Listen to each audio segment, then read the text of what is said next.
Olá, dando continuidade ao projeto OrtoEduca, hoje nós falaremos sobre cervicalgias e dorsalgias. Esse é o tema principal da aula. Meu nome é Ricardo Meta, eu sou médico ortopedista, faço parte do grupo de coluna da Santa Casa de São Paulo.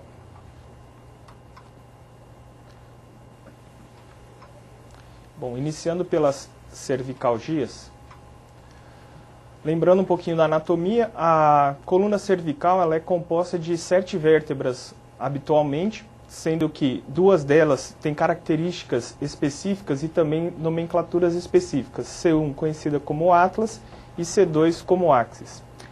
A articulação entre essas 2 vértebras não possui disco intervertebral, porém essa articulação possui um elevado grau de mobilidade.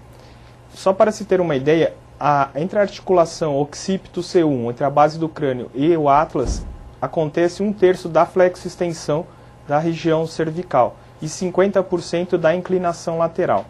Entre C1 e C2, até pela presença do processo odontoide da vértebra de C2, está concentrada a maior parte da rotação da coluna vertebral por volta cervical, por volta de 50% do movimento. Nós podemos dividir a coluna cervical em coluna cervical alta e coluna cervical baixa, até pelas questões anatômicas e também funcionais. C1 tem como característica principal a ausência do corpo vertebral.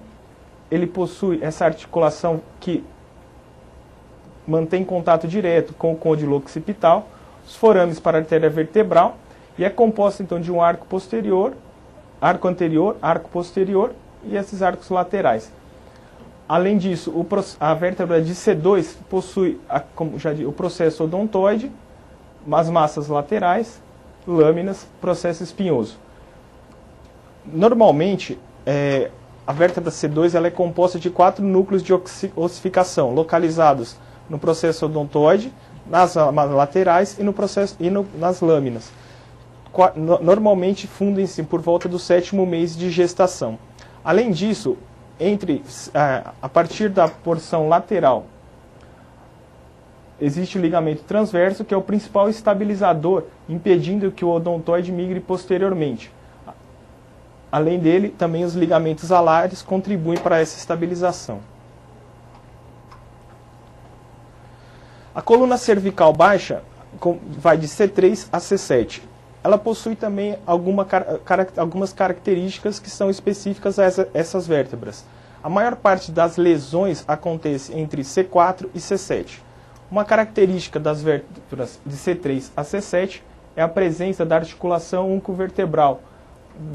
Lateralmente as vértebras, elas não são articulações sinoviais verdadeiras, porém, muitas vezes são responsáveis pelo estreitamento foraminal, decorrente das discopatias degenerativas, artrose, então também fazem parte do processo degenerativo, podendo causar algum tipo de compressão. Em média, o diâmetro do canal na região cervical varia entre 17 e 18 milímetros, variando de acordo com os movimentos. Só para se ter uma ideia, normalmente com a extensão máxima do pescoço ocorre um estreitamento de 2 a 3 milímetros. Apesar de possuir apenas 7 vértebras cervicais, temos 8 nervos cervicais. Lembrando que sempre a raiz recebe a denominação correspondente, a raiz ela emerge acima da vértebra, qual seria sua nomenclatura. É composta basicamente de um ramo ventral e também de um ramo dorsal. Lembrando que entre C7 e T1, a primeira vértebra torácica, nós temos o nervo C8. Importante que temos a definição entre dermátomos e miótomos. Os dermátomos são uma determinada área específica responsável pela sensibilidade de acordo com algum nervo específico. Já os miótomos são considerados grupos musculares inervados por uma mesma raiz. Importante para a gente poder determinar o nível neurológico, o nível de acometimento das lesões localizadas na região cervical.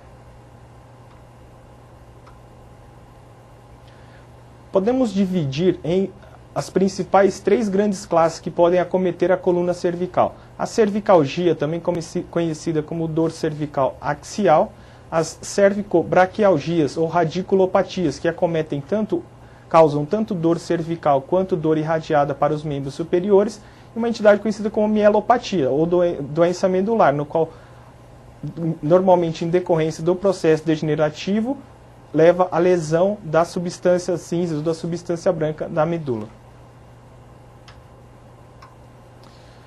Começando pela dor axial ou cervicalgia isolada, com relação à prevalência, tem estudos que variam de 10% até 50% da população geral.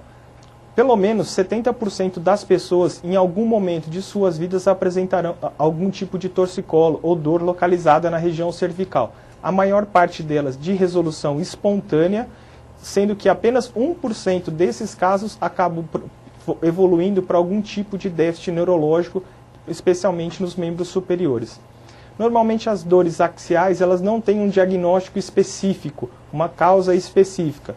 Grande parte delas são causadas por contraturas musculares, habitualmente trapézio, musculatura anterior do pescoço, esternocleidomastoide, escalenos, que ocorrem essas contraturas normalmente após algum esforço físico não habitual, uma postura inadequada, especialmente em alguns casos, o que é bastante comum, uma postura inadequada durante o sono, ou a posição de dormir, ou travesseiros usados de maneira inadequada, que pode levar a uma contratura muscular, levando assim ao quadro de dor cervical.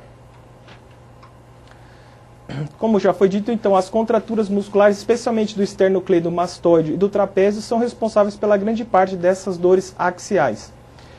Podemos citar também a dor de origem discogênica, lembrando que o disco intervertebral ele é inervado pelo nervo sinovertebral, este composto por partes da raiz ventral e também ligado ao plexo simpático. Outra possível causa de dor é a dor de origem facetária, lembrando que as facetas articulares, neste caso, as articulações zigoapofisárias e não a oncovertebral, e sim a articulação, a faceta posterior. Uma das causas normalmente também é a artrite reumatoide ou algum outro tipo de artrite que pode estar levando à alteração dessas facetas e possivelmente à dor. Quadro clínico típico é a presença de uma dor cervical, podendo, com ausência de irradiação para os membros superiores. É caracterizado como uma dor cervical isolada, é o famoso torcicolo. Em alguns casos pode até ocorrer uma irradiação para o occipício ou na região periescapular, muitas das vezes pelas inserções do trapézio que ocorrem nessa região. A dor ela não é muito característica, ela não obedece, ela não segue um dermátomo específico. Ela leva uma diminuição da amplitude de movimento cervical, principalmente a lateralização, e alguns pacientes queixam-se bastante de quadros associados, como cefaleia e até mesmo tontura e náuseas. Com relação só à amplitude de movimento cervical, relembrando que, em média, temos uma rotação lateral de 90 graus para cada lado, as inclinações laterais, conforme demonstrado na figura, de 45 graus, uma flexão anterior de 60 graus e uma extensão média de 75 graus. Já com relação às cervicobraquialgias ou às radiculopatias, resultam normalmente de irritação de uma raiz nervosa específica. Sem dúvida alguma, a doença discal degenerativa é a principal causadora, variando na literatura de 70% a 90%. As hérnias de disco, assim como levam, na maioria das vezes, a estenoses foraminais, essa sendo a principal causa. Aqui, conforme demonstrado na figura, então temos as estruturas que podem levar a algum tipo de compressão radicular. Normalmente, o disco ele acaba sofrendo a lesão, a protrusão ou mesmo a hérnia, comprimindo a raiz na sua emergência. Outras formas, a articulação, a faceta posterior, a hipertrofia facetária, causando estreitamento na região do forame. E aqui também, em alguns casos, foi descrito também alguns casos de aneurisma da região da artéria vertebral que podem causar compressões. Isso isoladamente ou combinados podem levar a esses sintomas. Dentre os diagnósticos diferenciais, lembrando do herpes zoster, né, e também das neuropatias compressivas do membro superior. Normalmente trata-se de uma dor aguda, de forte intensidade, essa sim seguindo um dermátomo específico. Muitas vezes os pacientes referem uma sensação de queimação associada ao quadro de dor. A manobra de Sperling, conforme demonstrado aqui na figura, ela é uma manobra irritativa, com a flexão, com a lateralização e compressão da cabeça, diminui-se o diâmetro foraminal e acaba causando uma compressão sobre a raiz e aumentando a intensidade da dor ou simulando essa dor. É importante diferenciarmos a dor radicular da dor muscular específica das cervicalgias isoladas. Aqui só, então, relembrando como foi dito, é importante aqui nesses casos termos a noção exata da localização dos dermátomos, miótomos e também a busca, né, de alguma alteração nos reflexos presentes nos membros superiores.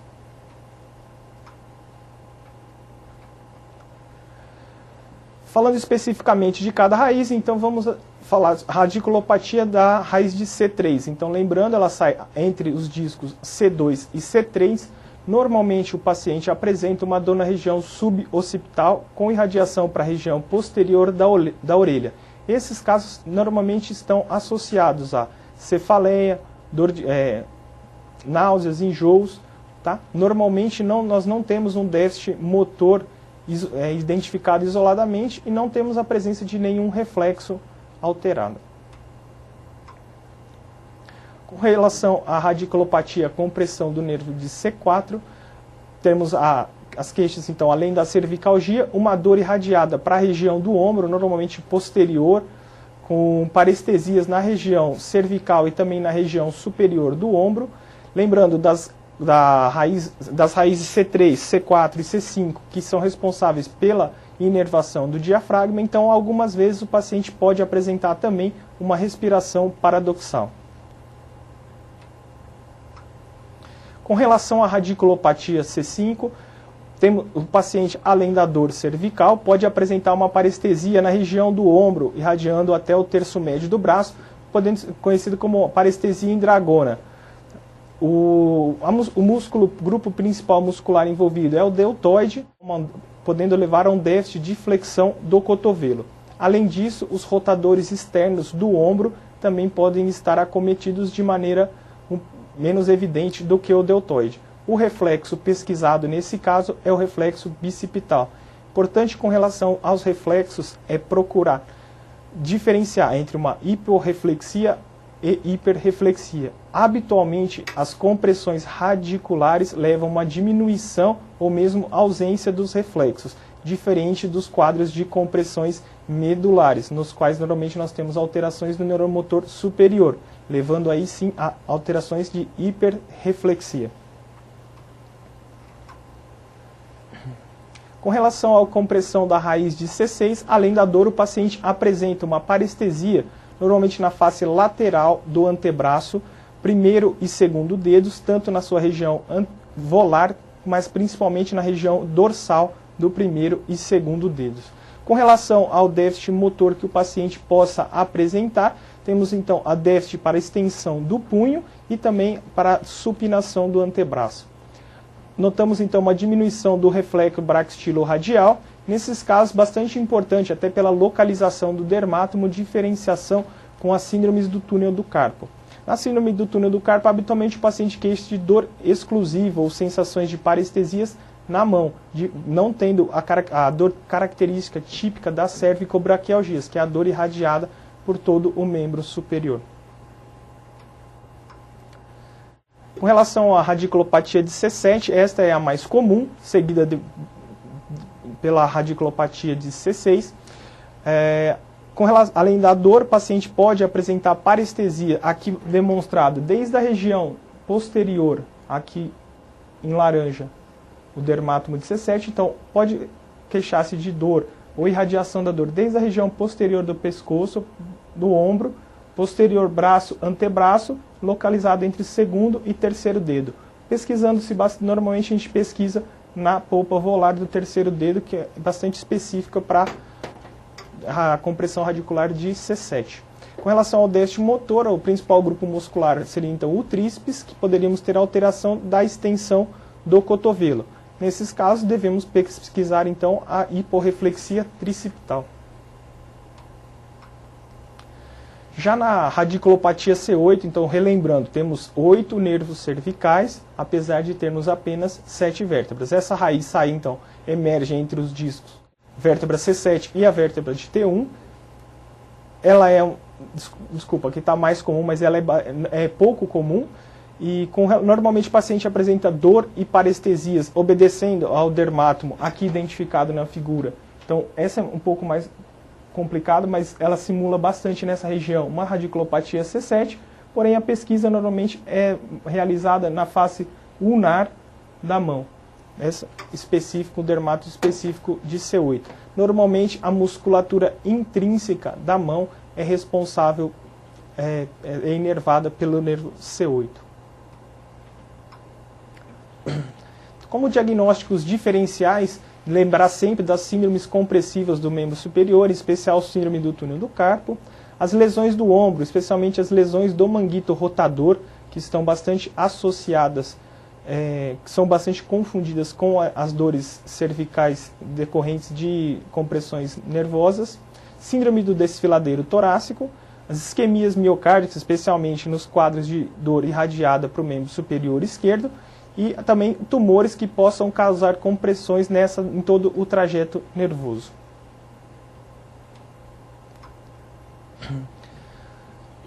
E aqui então vamos falar um pouco da mielopatia. Essa seria uma terceira entidade, né? Então já falamos das cervicalgias, cervicobraquialgias e aqui a mielopatia. Relembrando um pouquinho que o diâmetro médio então normal do canal cervical varia entre as vértebras C3 e C7 entre 17 a 18 milímetros. É considerado na literatura, alguns autores postulam como estenose um diâmetro menor do que 13 milímetros. Não é um consenso, mas a grande maioria, porque temos variações também com relação às características, os biotipos do paciente, então, mas estudos foram baseados no tamanho médio, então não podemos considerar isso como uma verdade absoluta, mas isso é o que está mais descrito na literatura referente ao diâmetro do canal. Lembrando sempre então que essas alterações degenerativas, como já foi demonstrado no outro slide, podem levar então a alterações discais, alterações facetárias, formações ósseas, então osteofitose, levando a compressões durante o trajeto, especialmente na região do forame intervertebral. Com isso, intervertebral e também do diâmetro do canal vertebral, levando a uma diminuição do espaço disponível para a medula. Então a gente considera como uma compressão extrínseca, né? Diferente se a gente tiver um tumor intramedular, que obviamente isso vai aumentar o conteúdo e não o continente. No caso das mielopatias, normalmente o continente que está diminuído. Essa compressão extrínseca leva normalmente a uma alteração do fluxo sanguíneo medular por compressão, causando assim a mielopatia. Esses casos são mais comuns em pacientes acima de 50 anos, até por conta do processo degenerativo, que ao longo dos anos vem de forma lenta, levando ao estreitamento. Existe uma associação também com uma estenose já congênita, pacientes que apresentam o diâmetro do canal medular diminuído em relação à população geral. Obviamente, esses pacientes, até justamente pelo processo degenerativo ser inevitável, podem apresentar sintomatologia antes dos pacientes que apresentam o canal vertebral de diâmetro normal. Muitas vezes pacientes com estenose congênita, devido até traumas banais, podem levar a uma compressão, mesmo que pequena, porém causando lesões medulares e a mielopatia. Não existe nenhum sintoma ou sinal específico, patognomônico, característico da mielopatia. Normalmente o paciente tem queixas vagas, muitas vezes não apresenta tanta dor cervical, ele queixa-se de algumas vezes de fraquezas, ou de sensações de parestesia nos membros superiores e alguns casos de hipotrofia também muscular que o próprio paciente percebe e vem buscar com a gente o diagnóstico. Então, falando das alterações neurológicas características, então devemos lembrar da perda de força, que é uma queixa bastante frequente, por haver uma compressão, né, em nível medular. Nós temos também alterações dos neurônio motor superior, o paciente podendo evoluir com alterações da marcha, da coordenação motora. Normalmente o paciente percebe alterações finas nos movimentos da mão, coisas básicas como abotoar uma camisa, fazer costuras, coisas delicadas, o paciente começa a notar essa incoordenação e muitas vezes essa é a queixa que vem o paciente até nós. E também o paciente pode apresentar alterações esfincterianas, tanto do controle vesical urinário. Então a mielopatia normalmente é uma doença de curso prolongado, né? Como eu já disse, leva ao envolvimento do neurônio motor superior. Então o paciente vai apresentar alterações bastante características, como eu havia dito. Nesses casos, a hiperreflexia é um sinal bastante importante. Em 80% dos casos, ela está presente hiperreflexia, diferente dos casos de cervicobraquialgia, onde nós temos uma hipo ou até mesmo arreflexia. Lembrar também de pesquisar os reflexos de Clonos, Babinski, que estão presentes em 50%, mais ou menos, aproximadamente, dos casos, e o sinal de Hoffman por volta de 13%. Normalmente, os reflexos eles estão exaltados nos dermátomos e miótomos localizados abaixo do nível da lesão e diminuídos no nível e acima da lesão. As alterações vesicais podem estar presentes em aproximadamente 50%, assim como a diminuição de força, variando de 50% a 60%. A atrofia muscular é rara, né, por volta de 13%, e normalmente não é essa a principal queixa do paciente quando nos procura. Em aproximadamente 40% dos casos, não conseguimos identificar um dermátomo específico acometido. Importante nos exames complementares dessas patologias que acometem a região cervical. As radiografias devem ser solicitadas sempre que normalmente em pacientes que apresentam algum tipo de sinal de alerta. Então, pacientes acima de 50 anos que apresentam ou apresentaram algum sintoma constitucional do tipo febre, perda de peso, uma dor de intensidade moderada ou grave que não melhora há mais de 6 semanas, algum tipo de alteração neurológica, seja sensitiva ou motora, algum histórico de tumores, né, ou o paciente está em investigação, ou algum diagnóstico firmado de algum carcinoma ou alguma outra lesão tumoral, pacientes com risco elevado de infecção. Então são os pacientes imunossuprimidos, em uso de drogas que levam à imunossupressão e também usuários de droga endovenosa. Esses pacientes sempre temos que lembrar da possibilidade de algum tipo de infecção. Com relação à radiografia, sempre a radiografia é o exame inicial. Nós temos que observar, então, nas radiografias em AP, muitas vezes nessa região, nas articulações oncovertebrais, podemos notar algum tipo de artrose ou diminuição do espaço. Lembrar sempre de pesquisar o alinhamento. Então, o alinhamento no AP nós conseguimos, a partir da observação do alinhamento dos processos espinhosos, né? Essa é uma radiografia em perfil, é importante sabermos a radiografia normal para a gente poder pesquisar a radiografia alterada. Então, notar sempre a manutenção da lordose cervical, o espaçamento entre os discos, entre os corpos vertebrais, na localização dos discos, o alinhamento posterior também, ausência de retrolisteses ou anterolisteses, escorregamentos, o espaço livre para a medula, localizado entre a borda posterior do corpo vertebral e a região posterior, anterior do arco. Então esse é o espaço livre para a medula, né? Importante, sempre, vértebra de C7, a transição C7-C1 visibilizada no exame. Aqui um exemplo de uma radiografia na incidência em oblíquo, que muitas vezes é deixado de lado, mas é bastante importante, principalmente porque nós conseguimos identificar os forames intervertebrais. Muitas vezes buscamos durante algum exame uma ressonância, o paciente não apresenta uma hérnia, uma protrusão, uma hérnia muito grande e tem sintomas radiculares, muitas vezes por conta de uma estenose foraminal, muitas vezes óssea, que ele possa apresentar. Daí a importância da radiografia nesses casos. Então, é importante que, normalmente, quando o paciente apresenta algum tipo de alteração, a gente buscar, como aqui identificado na figura, na radiografia. O paciente ele já apresenta imediato, muitas vezes, um dos primeiros sinais é isso, a retificação, algumas vezes a inversão da curvatura fisiológica. Podemos notar também uma diminuição do espaço intervertebral, com esclerose dos platôs, aqui osteofitose, né? Em alguns casos aparecendo também as listeses, as antero- ou retrolisteses, bastante características da alteração degenerativa e também das instabilidades. Na radiografia ainda, um índice utilizado é o índice de Torg e Pavlov. O que ele identifica? Na radiografia simples já podemos identificar se o paciente apresenta algum tipo de estenose congênita. Como eu havia dito, isso facilitaria, né, o desenvolvimento de uma mielopatia com o decorrer do processo degenerativo.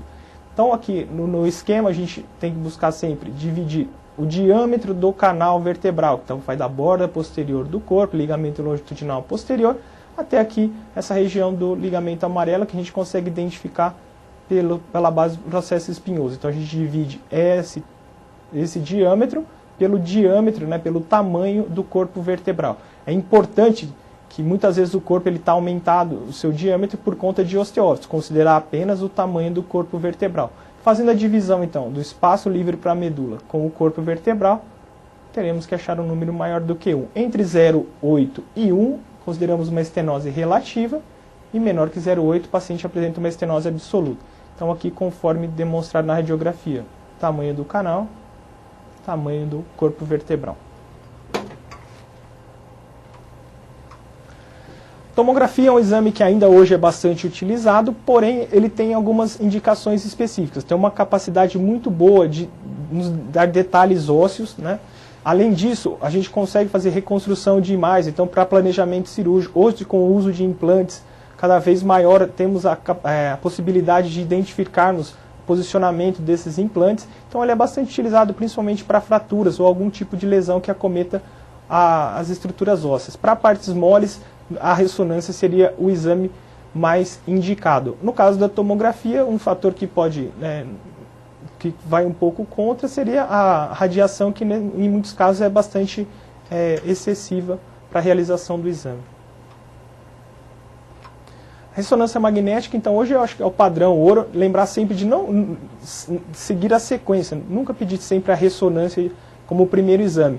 Lembrando, a radiografia, sempre ela tem alguns indícios, né, do que realmente a gente possa estar buscando. Então, sempre o exame de entrada inicial é a radiografia simples. A ressonância, a vantagem é a ausência de exposição à radiação. Então, alguns pacientes que necessitam de um controle regular, então seja por tumores ou por a mesma alterações degenerativas no controle pós-operatório, podem ser submetidos a exames regulares sem serem submetidos à radiação. Ela é o exame indicado para a identificação de alterações em tecidos moles, então hérnias, estenoses, tumorações, e também para identificar algum tipo da mielopatia, ou alterações como gliose ou mielomalácia e mieloedema que possam aparecer confirmar o diagnóstico de mielopatia.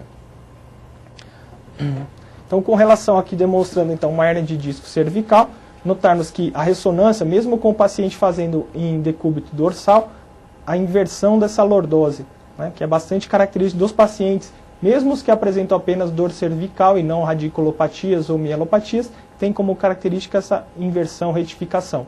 Aqui podemos identificar, então, nesse corte em T2, né, o líquor, a medula aqui mais central. Notamos nesses pontos, então, aqui o odontoide, então vértebra C2, C3, abaulamento discal, C4 e C5, uma hérnia discal, porém ela está contida aqui, a ressonância de boa qualidade, a gente consegue inclusive identificar o ligamento ainda íntegro.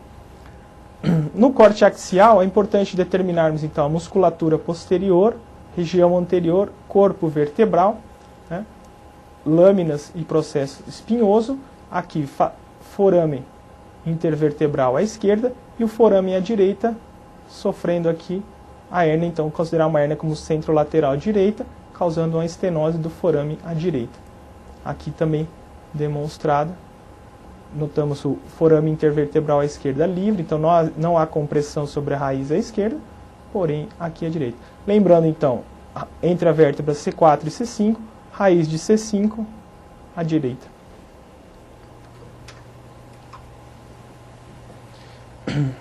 Com relação à mielopatia, então o paciente já pode apresentar uma estenose característica, uma diminuição do espaço, as alterações degenerativas. Nesse slide nessa imagem mais central, fica mais fácil de identificar os vários pontos de estreitamento, principalmente aqui em C3, C4, C4, C5.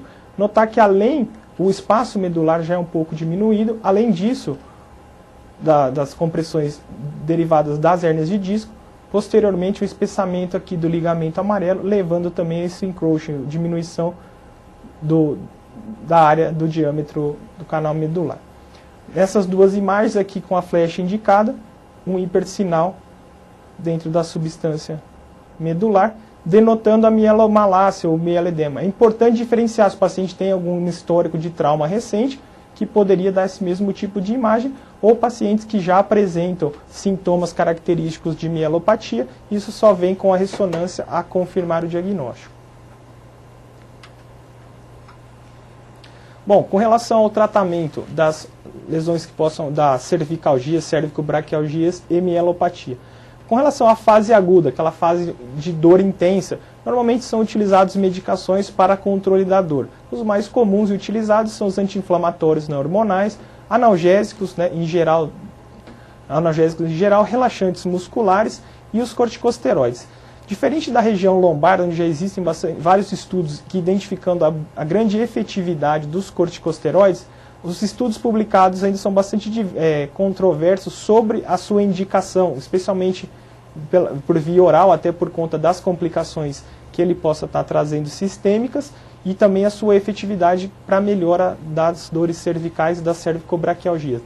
A terapia física, então, a fisioterapia com exercícios, termoterapia, eletroterapia, na fase inicial, muitas das vezes são realizadas apenas termoterapia, eletroterapia e os movimentos isométricos, evitando trações, alongamentos ou fortalecimentos nessa fase aguda.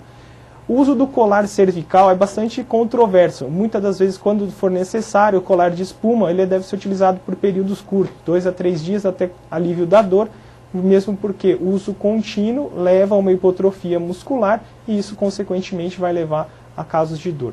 A tração, as manobras de tração já utilizadas durante muito tempo, não existe nenhum tipo de estudo que demonstre a sua efetividade no controle da dor e no tratamento específico. Até nos casos de mielopatia, o paciente pode agravar-se bastante com a lesão com a realização das trações. A acupuntura é hoje bastante utilizada. Na literatura já existem trabalhos defendendo a sua utilização na fase de tratamento, na fase aguda do tratamento conservador, porém ainda não existe nenhum estudo de nível 1 de evidência que demonstre o seu sucesso no tratamento dessas dores. A maioria dos pacientes, por volta de 80%, tem situações até de 90% dos casos, apresentam melhora do quadro com o tratamento conservador inicial. Com relação à hérnia de disco ou estenose cervical, que o paciente não apresenta mielopatia, no paciente que apresenta uma dor resistente ao tratamento clínico instituído regularmente por 3 meses, apresentar um déficit neurológico ou uma radiculopatia persistente, progressão de um déficit neurológico, então o paciente tinha uma hipoestesia bastante inespecífica, evolui para um déficit motor, os exames complementares forem consistentes com esses achados clínicos, o tratamento cirúrgico deve ser instituído. Já na mielopatia cervical, na espondilose, de mesma forma, alguns episódios de dor aguda, que sempre o paciente não chega já com o diagnóstico. Muitas das vezes ele já pode até apresentar uma mielopatia no exame, na ressonância, mas ele ainda não tem os sinais clínicos. Então, o tratamento é da mesma forma. Analgésicos, pode ser utilizado uma imobilização, dependendo da situação, um colar rígido, até para proteger o paciente de algum trauma adicional que possa agravar essa situação. Deve-se restringir as atividades de risco, especialmente esportes de contato, que possam levar ao agravamento da lesão do paciente. Como já foi dito, exercícios, a tração também são contraindicados nesses casos, né? E uma grande dúvida é com relação à mielopatia quando operar, que se trata de uma patologia quase que exclusivamente de tratamento cirúrgico, até por conta da sua evolução. O que se sabe na literatura é que quanto maior o tempo de sintomatologia clínica entre o início desses sintomas e o tempo de tratamento cirúrgico, quanto maior esse tempo, ele é inversamente proporcional à recuperação do paciente. Dentre as opções de tratamento cirúrgico, acho que não é, eu só vou citar algumas, até porque não é esse o objetivo principal da aula. Temos, principalmente para as compressões anteriores, causadas por hérnias de disco, a via de acesso anterior, classicamente escrita por Smith e Robinson, depois ela é baseada na dissectomia por via anterior, em alguns casos pode ser necessária também a corpectomia com a artrodese, né? O disco, normalmente, nesses casos de compressões discais, então ela está indicada nos casos de disco mole, não tem ossificação de ligamento. É bem determinado na literatura que até 2 níveis acometidos, mesmo nos casos de mielopatia, a via de acesso anterior tem bastante sucesso. A partir de 3 níveis, aumenta bastante a taxa de falha do implante e pseudoartrose. Então, na literatura é muito variável, porém, até 2 níveis é bem determinado que a via anterior tem melhor sucesso do que é bastante indicado. 3 ou mais níveis ainda é discutível. Normalmente a tendência é, nos casos de compressões posteriores, partirmos por uma via de acesso posterior, ou a realização de corpectomia e artrodese. Relatos da literatura da melhora da dor radicular de 90% a 95%. Né? Além da descompressão pela dissectomia, ela também permite restauração da lordose cervical pela via de acesso anterior e colocação de enxertos no espaço discal, normalmente enxerto retirado da região ilíaca, atualmente também a utilização de cages, muitos deles até com lordose, né, e permite com essa distensão uma descompressão indireta do ligamento longitudinal das regiões posteriores, provavelmente por hipertrofia do ligamento amarelo, por uma ligamento taxia. Das complicações da via de acesso anterior, né, até pela via de acesso, o rouquidão transitório, o paciente pode se queixar de disfagia. A disfagia, existem estudos na literatura variando de 15% até 60%. Né, a lesão do nervo laringeu recorrente, então, quando a via de acesso é realizada à esquerda, os relatos de lesão do laringeu são menores, até porque o nervo laringeu ele cruza de lateral para medial, abaixo do nível de C5, C6, que é a região normalmente mais abordada. Não existe, aí vai dar preferência do cirurgião. Além disso, a direita ou a esquerda vai muito dar preferência do cirurgião. Não existe, excetuando-se a posicionamento do laringeu, alguma outra vantagem ou desvantagem da via de acesso. Dentre as lesões possíveis durante o procedimento, a lesão do esôfago, pode ser até mesmo uma lesão direta durante o procedimento, ou durante o afastamento, isquemias por compressões prolongadas. Também lesões vasculares, até nessa região artéria carótida e também as veias jugulares. A via de acesso posterior, então, dentre os procedimentos realizados pela via de acesso posterior, podemos destacar a foraminotomia. Então, a foraminotomia tem uma indicação muito específica, que é só a abertura do forame. Então, ela é indicada nas hérnias posterolaterais exclusivas, não pode ser extrusa nem uma hérnia central, essas ou localizadas na junção cérvico-torácica, né, então ela está bastante indicada nas estenoses foraminais. A laminoplastia é uma técnica bastante já difundida, que ela está indicada nas mielopatias em múltiplos níveis. A vantagem seria de não realização da artrodese, e o pré-requisito principal é a manutenção da lordose cervical. Então, a cifose cervical ou inversão da lordose é uma contraindicação absoluta a essa técnica. Aqui só exemplificando a técnica da porta aberta ou open door da laminoplastia. Então, só para exemplificar aqui com a tomografia, o canal normal. E aqui é feito, então, como se fosse uma fratura em galho verde, você não completa a osteotomia, e do outro lado uma osteotomia completa com a abertura da lâmina e o aumento do diâmetro do canal medular. Pode ser utilizado algum tipo de sustentação, mas a técnica clássica preconiza apenas essa abertura sem nenhum tipo de instrumentação. Além disso, também temos a laminectomia, né, que seria a laminectomia ampla, que causa instabilidade, tem também as suas complicações, associada à artrodese. Aqui exemplificando, então, uma laminectomia ampla, desde a região da fixação da base do crânio occipito até a região mais baixa, e aqui a descompressão, então a instrumentação de massa lateral, instrumentação lateral, e aqui toda a medula exposta após a sua descompressão com laminectomia. Dentre as complicações dessa via de acesso, lembrar sempre de lesões medulares, até por conta da manipulação muitas vezes excessiva. Cifoses pós-laminectomia, hoje tem relatos na literatura de até 21%, mas a laminectomia isolada, hoje com as instrumentações, essas taxas tendem a cair. Né? O paciente pode apresentar uma dor cervical residual, até por conta da lesão de partes moles durante a via de acesso.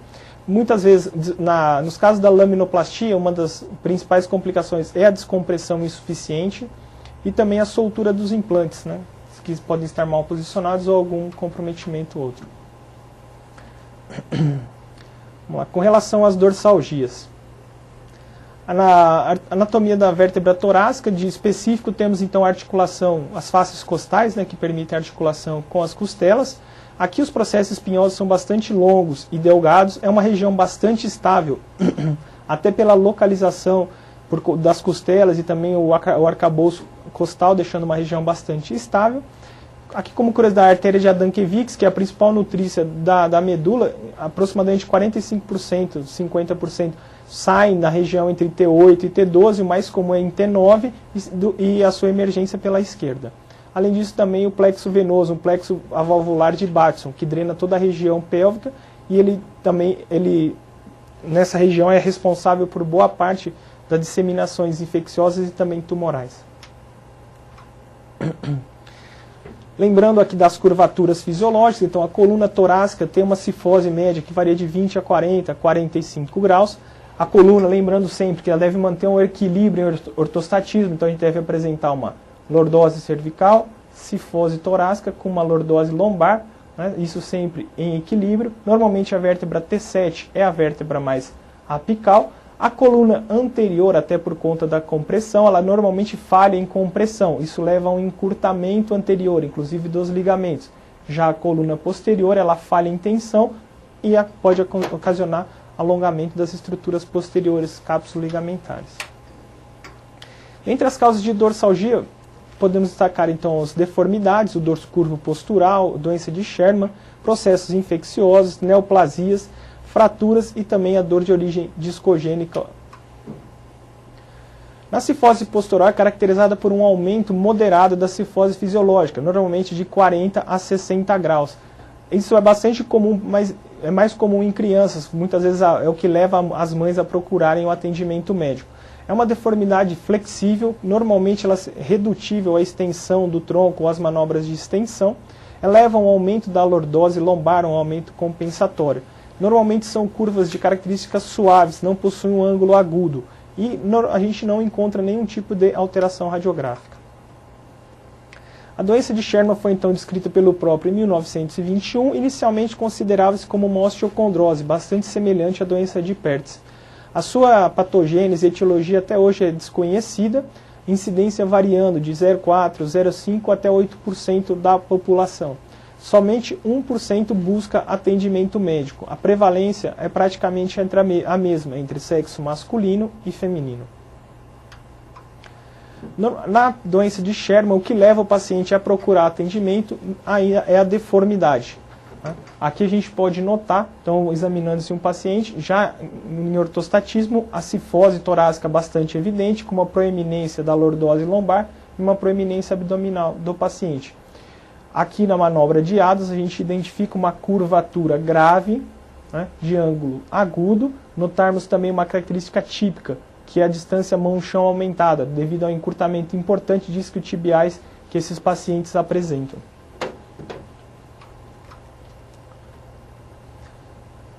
Como já foi dito, então, esses pacientes apresentam uma acentuação dessa cifose quando realizada a manobra de Adams, possuem essa contratura muscular característica dos isquiotibiais, e aqui, diferentemente das escolioses idiopáticas, principalmente que procura, o paciente não tem queixa dolorosa, a dor aqui está bastante presente, variando em mais ou menos 50% dos pacientes, especialmente naqueles que apresentam envolvimento lombar, com taxas de lombalgia acima de 70%.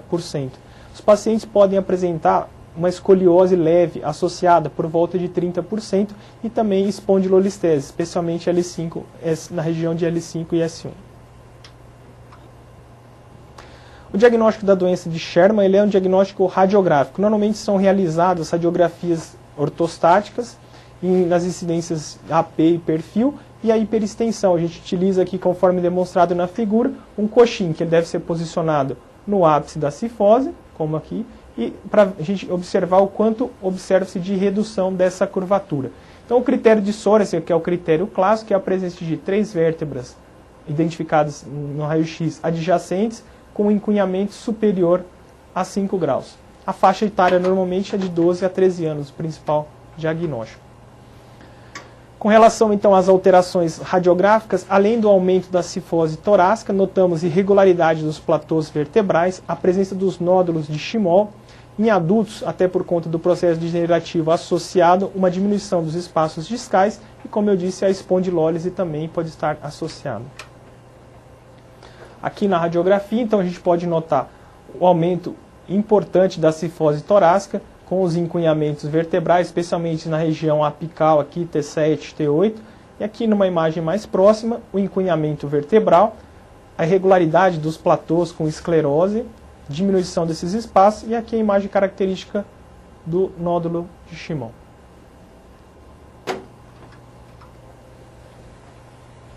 O tratamento conservador, normalmente ele é baseado em reeducação postural, alongamento dessa musculatura peitoral e principalmente isquiotibial, que leva muitas vezes o paciente ao melhor importante do quadro doloroso. O uso da órtice, do colete, ele está indicado naqueles pacientes esqueleticamente imaturos, com curvas entre 45 e 75 graus. A órtice mais utilizada é a órtice de Milwaukee, que deve ser utilizada então em período integral, normalmente é utilizada por 1 a 2 anos, ou até o final do crescimento do paciente, né? A gente vai acompanhando, assim como na escoliose, pela ossificação da bacia, o sinal de Risser. Aqui o colete demonstrando o colete de Milwaukee, o que muda é o apoio, que é colocado de forma posterior, diferente das escolioses, que ele é lateral. As curvas com ápice abaixo de T7 pode ser utilizado um colete mais baixo, do tipo TLSO. O tratamento cirúrgico está indicado naquelas curvas acima de 75 graus, em pacientes que apresentam algum tipo de déficit neurológico ou complicações pulmonares, o que é bastante incomum, até porque nas cifoses nós temos um aumento do diâmetro anteroposterior da caixa torácica. O déficit neurológico, quando presente, são alguns tipos de dores radiculares irradiadas pelo tórax por compressão de nervos intercostais. Sempre devemos solicitar a ressonância quando é indicado o tratamento cirúrgico, porque muitas das vezes os pacientes podem apresentar algum tipo de discopatia e na manobra de redução da cifose durante a cirurgia, esse disco pode destruir e causar algum tipo de lesão medular. O que hoje é bastante discutido é a utilização da via posterior isolada ou a utilização do tratamento cirúrgico clássico, com via de acesso anterior, liberação do ligamento longitudinal e depois a fixação e correção e fixação e artrodese por via posterior. Aqui é exemplo então de uma via posterior isolada que está indicada nas curvas mais flexíveis, pacientes ainda com imaturidade esquelética, no qual a gente tem uma mobilidade maior, leva a uma menor morbidade por se tratar apenas de um procedimento cirúrgico.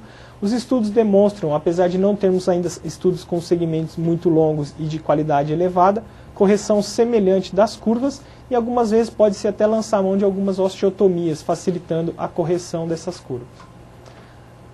A via de acesso anterior clássica, então, ela é realizada por toracotomia, conforme identificado aí na figura. Está indicada para os casos de encunhamentos mais graves, curvas rígidas, que elas não corrigem para menos do que 50 graus na extensão, nas manobras de extensão e também nas radiografias com o coxim. Deve-se então realizar a liberação do ligamento longitudinal anterior que está retesado, está encurtado nessas situações, e faz-se a dissectomia e artrodese por via anterior, complementação posteriormente com instrumentação e artrodese. Independente da via de acesso, é importante que a instrumentação seja feita sempre do nível mais cranial da cifose até o primeiro disco lordótico. Aqui não temos zona estável, zona neutra, conforme nas instrumentações para a escoliose. Aqui a gente tem que considerar o primeiro disco lordótico e o nível mais cranial da cifose.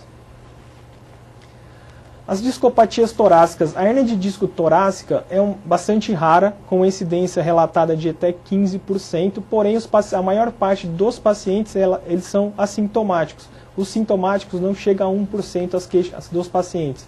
até por conta do número elevado de exames solicitados, e nós temos bastante falsos positivos nas ressonâncias magnéticas. Ela costuma desenvolver-se, né, e o paciente queixar-se por volta da 4ª à 6ª década de vida. É mais comum no sexo masculino do que no feminino. Normalmente o nível mais acometido é o nível T11. A característica dela é uma dor irradiada na região intercostal, então ela segue um dermatoma específico correspondente, né, normalmente aos nervos intercostais, podendo ou não estar associado a algum tipo de parestesia. Nesses casos, ele simula bastante um herpes zoster, então é importante o paciente ser examinado de forma completa, identificando possíveis lesões, que é um diagnóstico diferencial importante e muitas vezes deixado em segundo plano, né? O paciente, além disso daí, pode também, por se tratar de uma área medular, apresentar algum tipo de sinal ou sintoma de mielopatia, conforme já dito. A mielopatia, sinais de hiperreflexia, paresia ou parestesias, espasticidade, ataxias de marcha e alterações esfincterianas.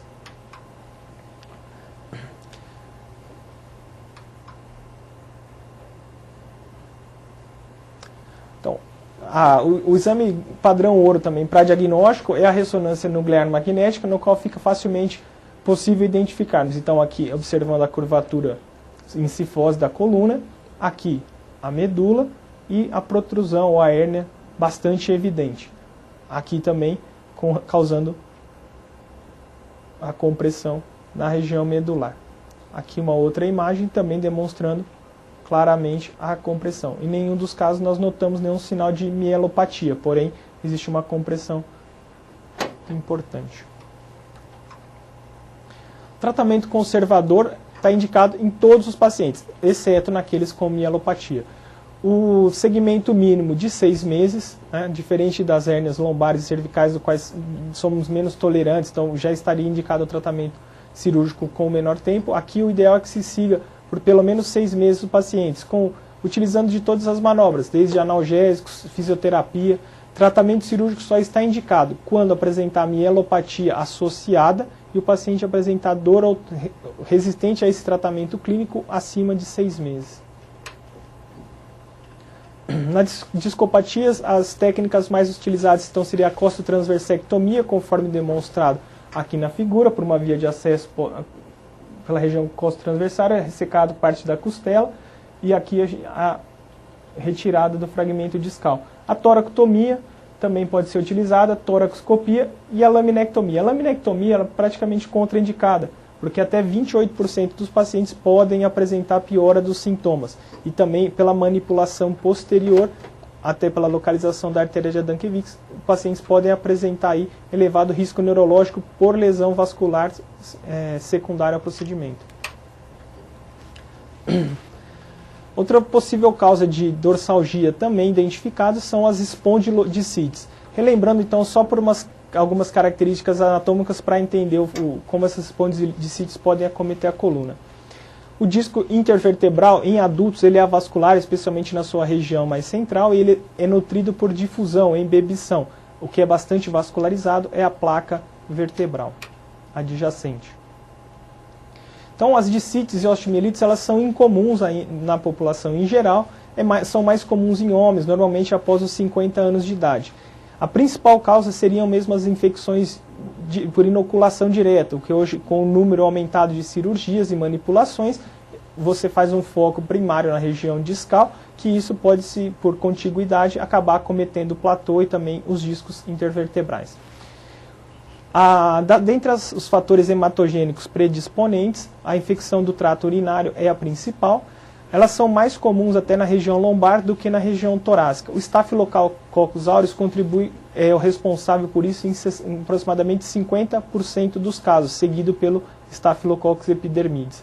Os pacientes imunossuprimidos, obviamente, têm maior risco de apresentar esse tipo de lesão.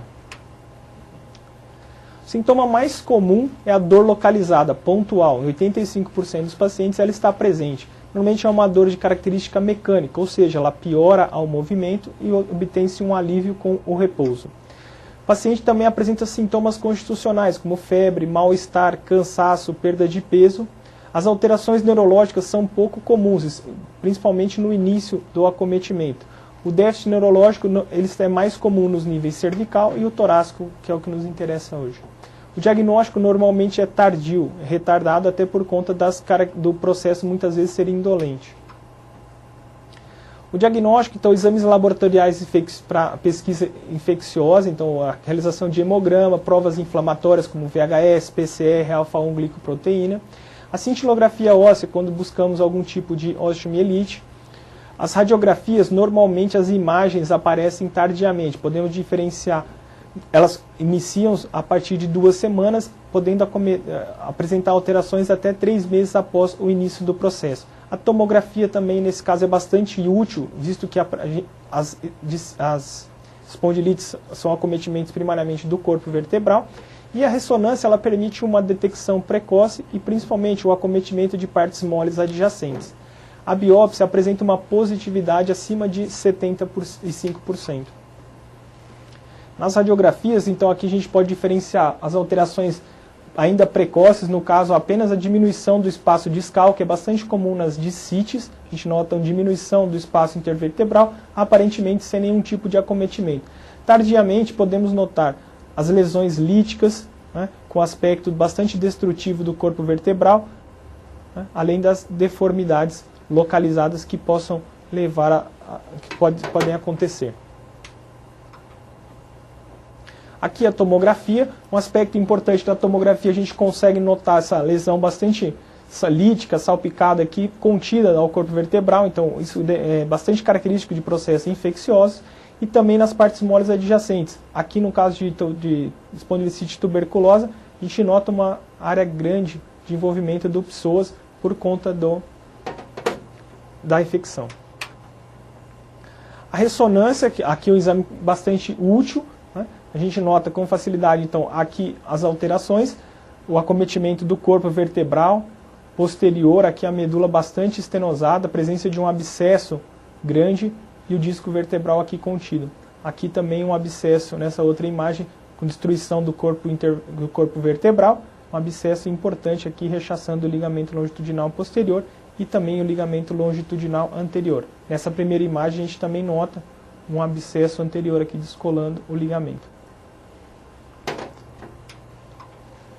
O tratamento é basicamente repouso, uso de órteses, coletes visando analgesia do paciente e também prevenção de deformidades. O tratamento aqui é basicamente clínico, então antibiótico terapia.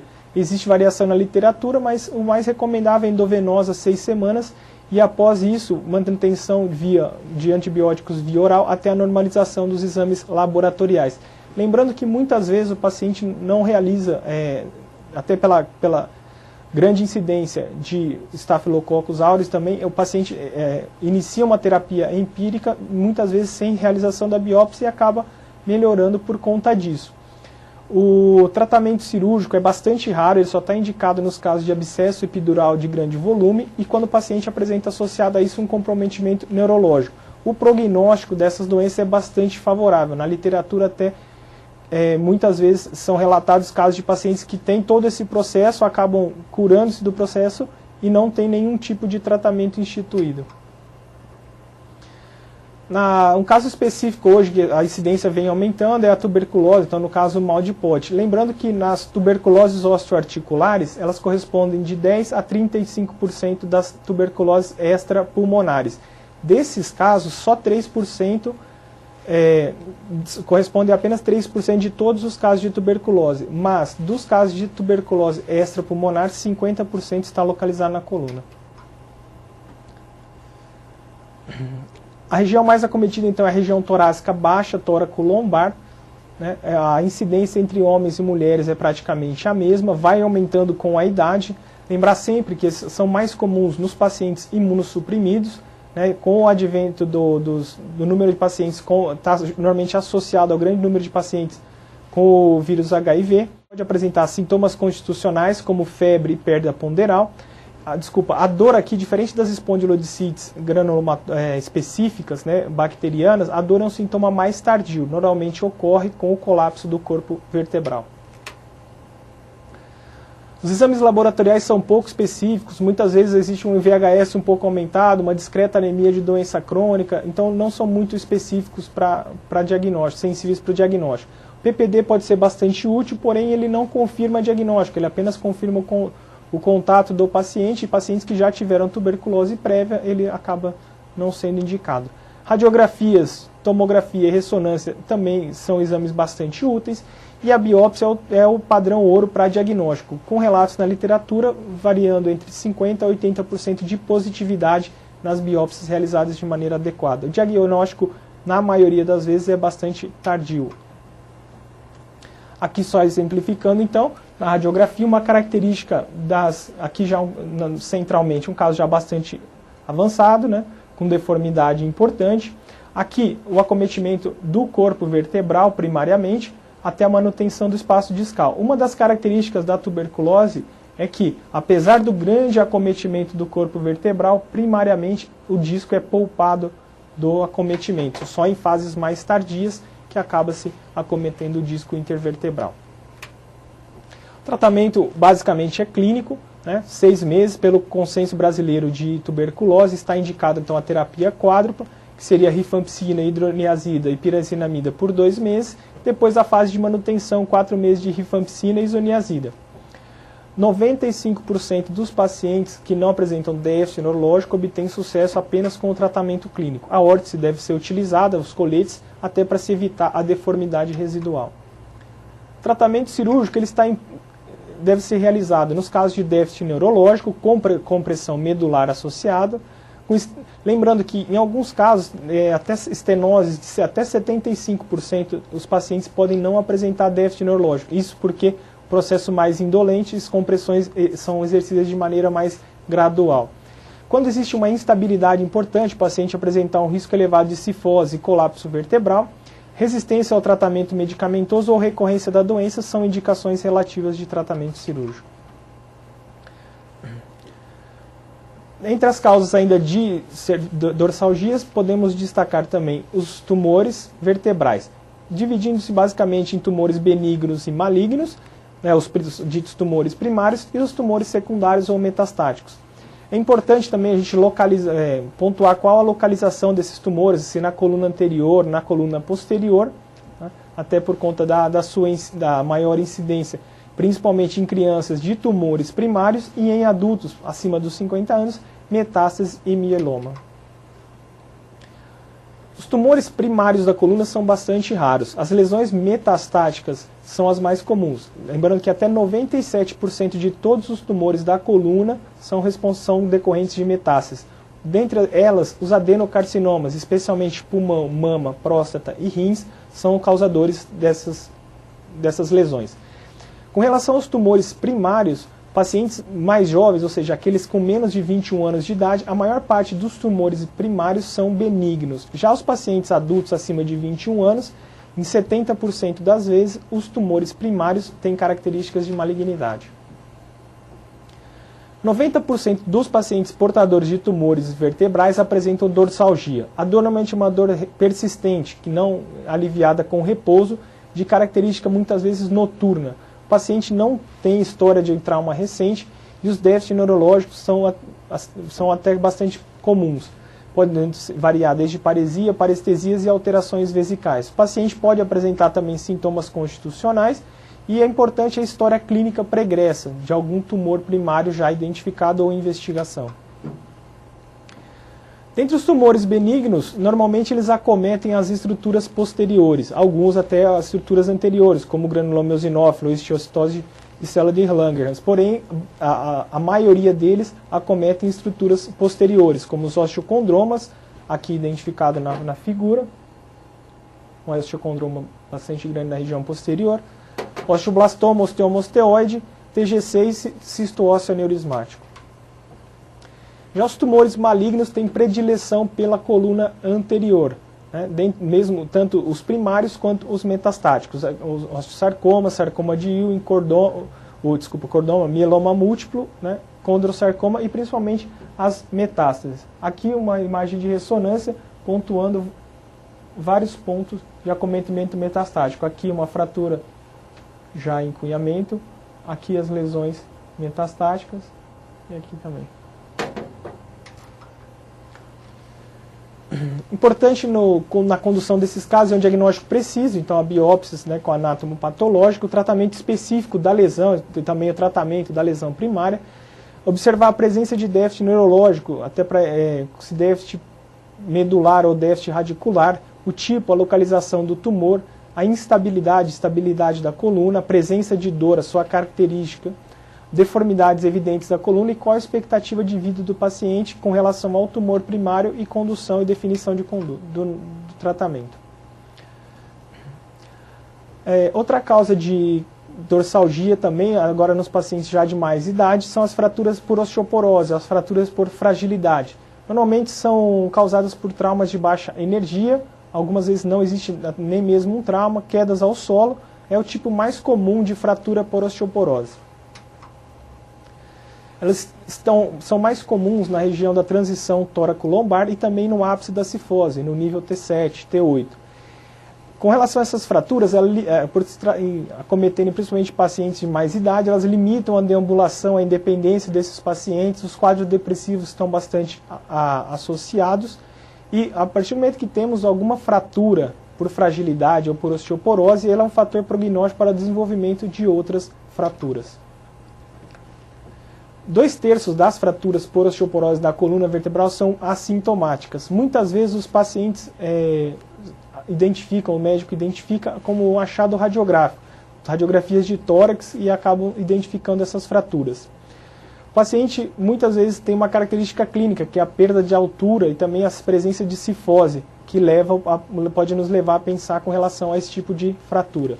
Mesmo nos pacientes que são sintomáticos relativos à dor, existe, na maioria dos casos, uma ausência de trauma de grande energia. Muitas vezes um simples espirro, tosse ou inclinação exagerada do tronco pode levar a essa fratura.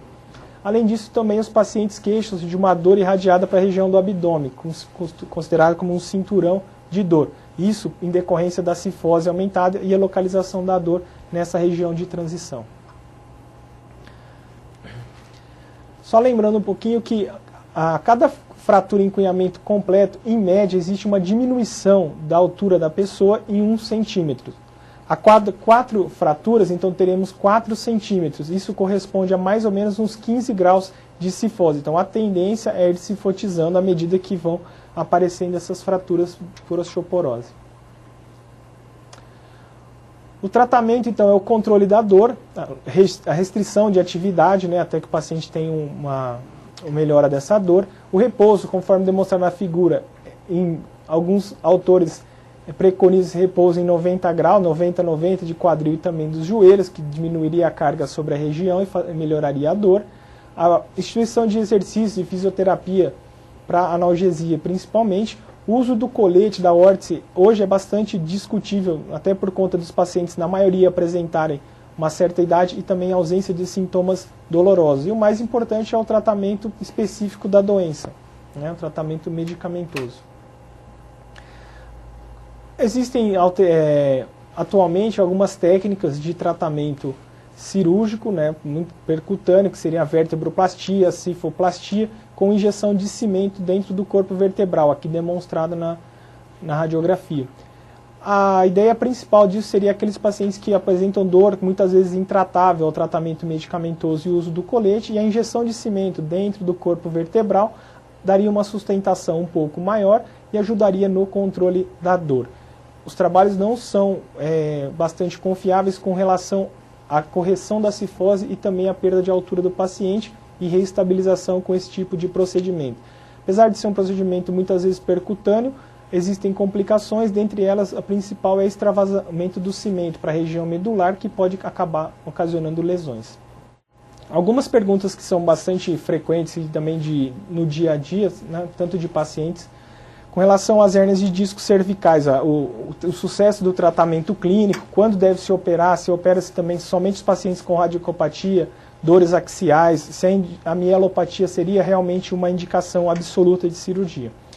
Com relação às dores axiais isoladas, cervicalgia isoladas, que não apresentam nenhum tipo, sem mielopatia, sem radiculopatia evidente, o tratamento cirúrgico, não existe ele não tem resultados muito bons, então ele não é utilizado.